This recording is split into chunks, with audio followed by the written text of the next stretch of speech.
If you want to build muscle and get stronger, a concept that you have to know is a deload. A deload is a period of recovery that usually lasts for a week, and its purpose is to drop as much fatigue as possible while conserving as much fitness as possible, which is done by reducing your training volume, intensity, and relative effort. In short, it's a week of very light training. Now that you have some idea of what a deload is, let's talk about why you should even consider taking one. At first glance, it looks like a wasted week because you're taking a step back from training and not making any progress. However, you're not just taking a step back, you're taking a step back so that you're able to take more steps forward than you otherwise could. To understand the point of a deload, let me introduce you to the fitness fatigue model. This model states that stimulative training not only causes fitness to rise, which in our case is muscle growth and strength adaptations, but also causes fatigue to rise. And when training is hard and frequent enough to promote the best gains, the fatigue perception is so high that it doesn't fall back down to zero before the next session. It accumulates. This is also why mesocycling consists of an accumulation phase and a deload. During the accumulation phase, you accumulate fitness and fatigue, and during the deload, you drop as much fatigue and as little fitness as possible. But why is dropping fatigue even necessary? There's three problems with fatigue. The first is that it reduces your ability to perform overloading sessions. If you're highly fatigued, you're simply too tired to go harder than last time, so you won't be able to stimulate any adaptations in the following workouts. And on top of that, you'll just feel like shit 24/7. The second is that it reduces muscle growth. Even if you're able to somehow smash an overloading workout, you won't make as much gains as you could because your body is too fatigued to create any meaningful adaptations. And the third is that it tends to slowly convert your faster twitch fibers into slower twitch ones. This is because slower twitch fibers are very endurant, which means that they recover faster. So if your body notices high levels of fatigue, it adapts to it by converting your faster twitch fibers into slower twitch ones out of sheer survival. The problem with this is the slower twitch fibers tend to grow less than faster twitch fibers, so this will basically cripple your muscle growth. Hearing all of this may raise a question in you: why even let fatigue accumulate in the first place? Why not just work out and let fatigue drop completely before working out again? This is actually a valid question because I was asking the same thing when I started learning about fatigue. The problem with this approach to training is that you're placing the principle of fatigue management over the principle of overload. And since overload is more important than fatigue management, it doesn't make any sense to do this. In other words, you're simply not able to stimulate any adaptations if you choose to avoid fatigue at all costs. Since stimulative training causes fatigue to rise, fatigue and gains go hand in hand, and by choosing to avoid one, you're avoiding both. Instead, a more intelligent approach would be to accept the fact that your fatigue will rise and bring it down when it gets excessively high, which is when a deload enters the picture. But when exactly should you take it? When you're too fatigued to continue productive training. A general rule of thumb is that if you have 2 sessions in a row in which you can't perform overloading training, your fatigue level is too high and you need to bring it down. One session isn't enough to come to this conclusion because you might be having an off day. But if you have 2 shitty sessions in a row, you can be almost certain that you're too fatigued and in need for a deload. The reasoning for this is super simple. The way you get stronger or build muscle is by progressively doing more work. And when you're not able to do that anymore because your fatigue level is too high, you need to take a deload. Continuing to train is just stupid because you obviously can't perform overloading training, so you're literally doing more work for nothing in return besides more fatigue. For most people, this should typically occur after 4 to 8 weeks of hard training, depending on their level. The more advanced the person is, the more often they'll have to deload because they're able to damage their bodies more. This is why beginners can train for months on end, while advanced athletes can only train for a couple of weeks before breaking down. Beginners are simply not able to exert a lot of force, which is why they accumulate fatigue much slower. Now let's talk about how to actually take a deload. There are many different methods of deloading, but all of them boil down to a reduction of training volume and intensity or relative effort. Training volume is the amount of sets you do. Intensity is how much weight you're lifting, and relative effort is how hard the given set is compared to your maximal ability. Out of these 3, training volume is the most important thing that you have to decrease because that's what causes fatigue. Intensity and relative effort can even stay the same, but if the volume is sufficiently low, you'll drop fatigue nonetheless. What I want you to understand here is that deloading isn't complicated and there's no one right method of doing it. As long as you're able to bring down your fatigue to a significant extent, you're on the right track.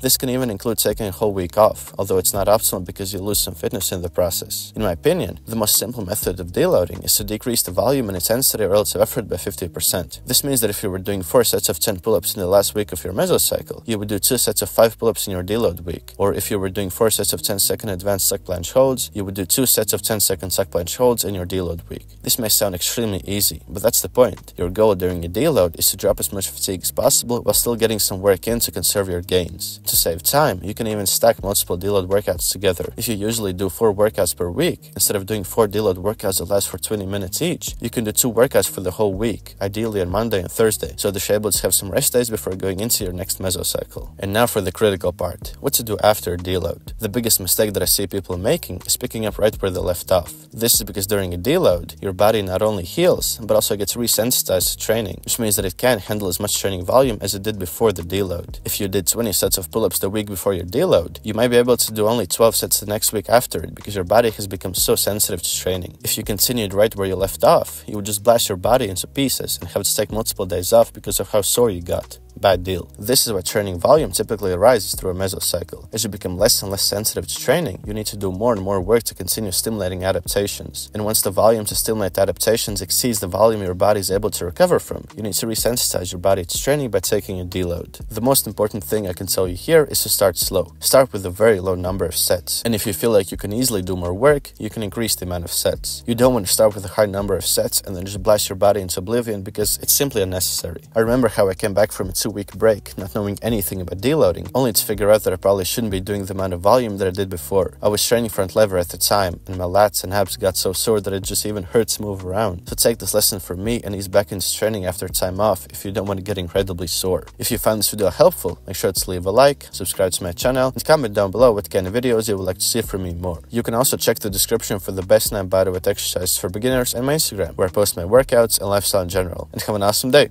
Peace!